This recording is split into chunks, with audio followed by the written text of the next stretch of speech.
ప్రజలు వస్తున్నారు.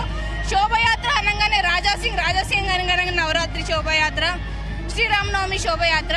శ్రీరామనవమి శోభయాత్రలో హిందువులు అంటే ఏంది, హిందువుల ఐక్యత అంటే ఏందో ఈరోజు చూపిస్తున్నారు.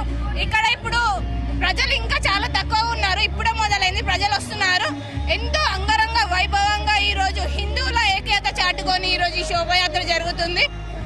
ఇంకా ప్రజలు వచ్చి ఈ శోభయాత్రని ఘనంగా చేయాలని చెప్పి కోరుతున్నాము. హిందూ పండుగలు అనగానే పోలీసులు ఆంక్షలు పెడతారు.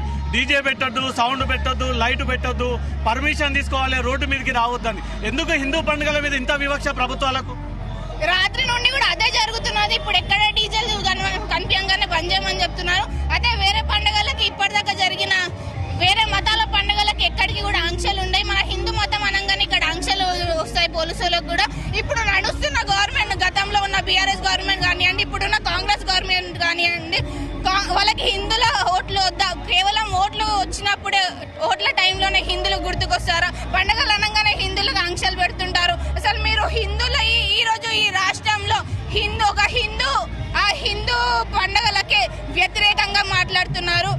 అసలు వాళ్ళు హిందువుల లేకుంటే వేరే మతానికి చెందిన వాళ్ళు చేస్తున్నారా అని చెప్పి ఈ రోజు హిందువులకు కూడా ప్రశ్నలు వస్తున్నాయి. శోభయాత్ర అంటే హైదరాబాద్ బేస్డే కాదు, దేశ నలుమూలల నుంచి ఈ యాత్ర చూడడానికి ఇక్కడ వస్తూ ఉంటారు.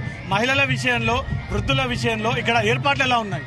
ఇక్కడ మహిళల విషయంలో కానివ్వండి, వృద్ధుల విషయంలో కానివ్వండి, వాళ్ళకి ఏ ప్రాబ్లం లేకుండా వాళ్ళకి ఒక టస్కర్స్ పెట్టాము. వాళ్ళు కూర్చొని మంచిగా వెళ్ళాలి. ఇప్పుడు ఎండ కూడా చాలా ఉంది కాబట్టి ఎండలో ప్రజలకు ఎట్లాంటి ప్రాబ్లం రావద్దని చెప్పి వాళ్ళకి తినడానికి ఫుడ్ కానివ్వండి, తాగడానికి ఒక్కొక్క టైప్ ఆఫ్ జ్యూసెస్ అన్ని మేము అందుబాటులో పెట్టాము.